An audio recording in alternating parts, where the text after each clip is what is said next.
Today, we are in New York City to check out a relatively new cocktail bar that's been getting a lot of buzz lately called Schmuck. Please join us as we check out the space, sample some of the food, and enjoy some of the creative cocktails to see if this spot is worth you giving a visit.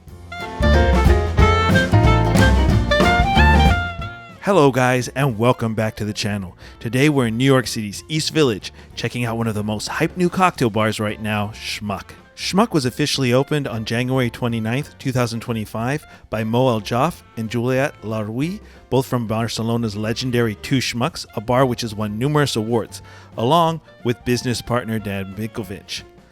What it seems they are aiming for is a more casual vibe. Schmuck is designed to feel like you just walked into your friend's place for a cocktail house party. Following this idea, it's split into two rooms, one that's more like a living room and then one that is more like a kitchen. So you can bounce between spaces depending upon the energy you want. You will also get a different menu in each room. As always, we will of course try out both rooms. Now, the star of the show is of course the drinks. They are billed as super creative with high-level prep behind the scenes, but also easy to drink and not pretentious. Today, we're going to break down the atmosphere, the cocktails, the food, and overall experience to see if Schmuck actually lives up to all the buzz. So let's head on over, but first, let's see what people are saying about them online. Now on Yelp, they have a 4.3 out of 92 reviews, and on Google, a 4.2 out of 329 reviews. Some of the positive reviews mention that the staff is attentive, the service is great, and everybody's really friendly. They also mention the great cocktails and cool atmosphere. The negative reviews mention mainly the service. They mentioned that the staff was horrifying and that the bouncers were incredibly rude and mean. And also, some mention that they feel like the drinks aren't all that and the place is a little overhyped. Well, are the positive reviews correct or the negative ones? Let's head on over and find out for ourselves.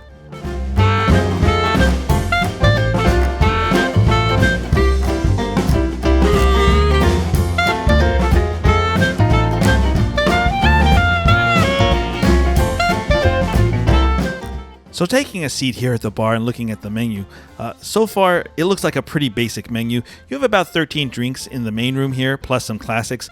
Not much to say about it. I do wish they showed how each drink was served. Also, I do wish it had a few more drinks. However, they do have a different menu in the other room, so that does count for something.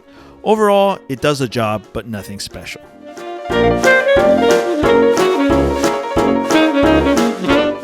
Notice here that the bartender shakes the drink first and then takes out a freshly chilled glass to pour it into.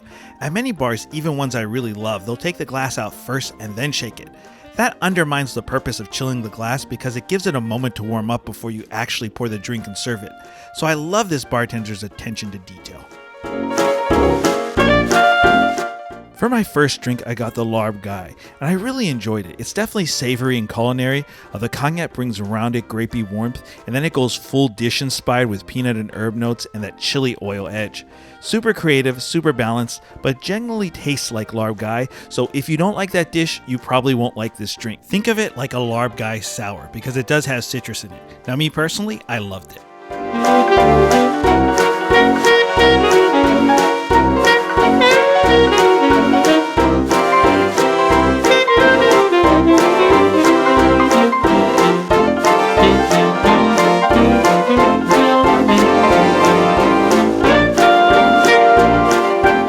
Now taking a look at the food menu here again, it's pretty basic and simple. It's all on that one page. Not a lot of options. However, they do have a few good choices. They said the larger entrees are the ones like the shrimp and the sausage with mashed potatoes, that being the largest one. And then the pizza is a little smaller, and the potatoes and the beans, those are all sides there. Well, I'm going to try the pizza, and maybe in the future, I'll also try some of those other dishes. He highly recommended the shrimp, the bartender. So we're going to give some of those a try.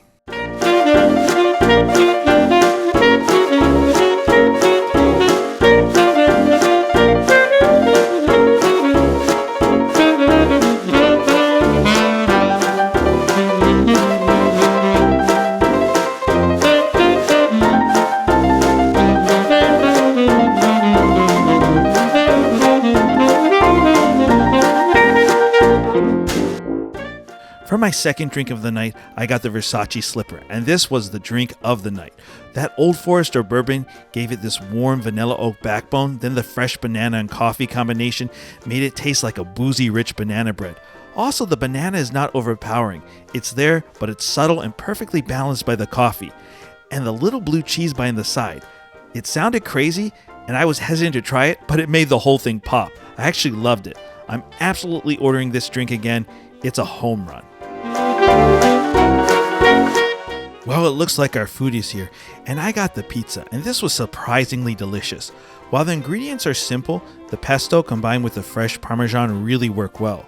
The pesto isn't super garlicky, but it's still really good. What really makes this pizza though is that puff pastry crust.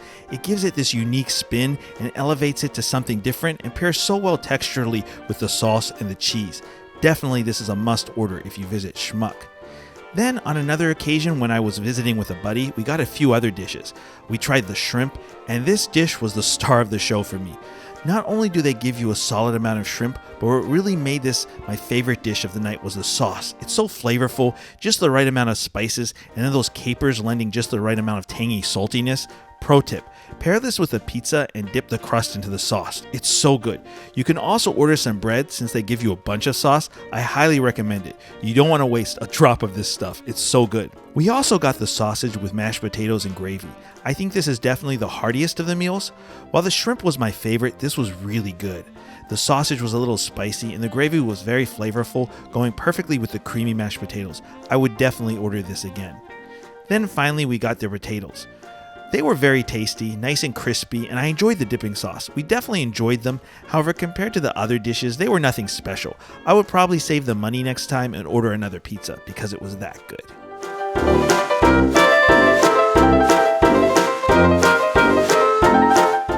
Well, it looks like we're all done here in the front room, the living room inspired portion of the bar. Now let's head to that back section, the kitchen inspired room, and take a look at that completely different cocktail menu and try a few of those drinks.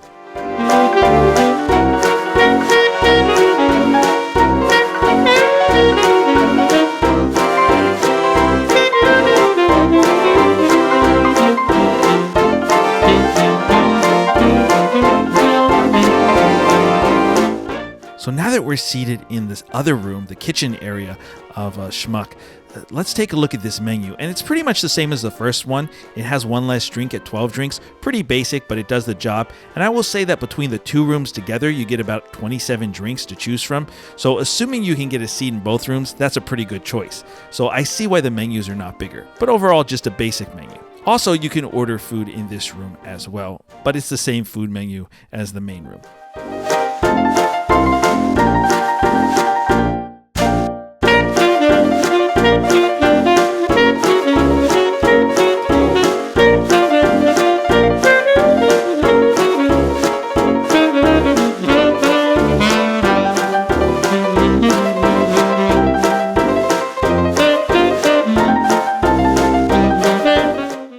Now my buddy got the Miso Fly God, and this is basically an Irish coffee remix, but Schmuck style. You get cozy coffee up front, then Four Walls whiskey brings that warm oaky backbone, Calvados adds a little apple brandy lift, and the soju gives it a clean earthy edge. The Miso honey butter is that cream on top, giving it a nice sweet salty umami that makes it taste rich and addictive without being heavy. I really enjoyed this drink, however I think the ingredients led me to believe it would be a bit more of an unusual Irish coffee variation, and while delicious, it's definitely not that different from some other Irish coffees I've had.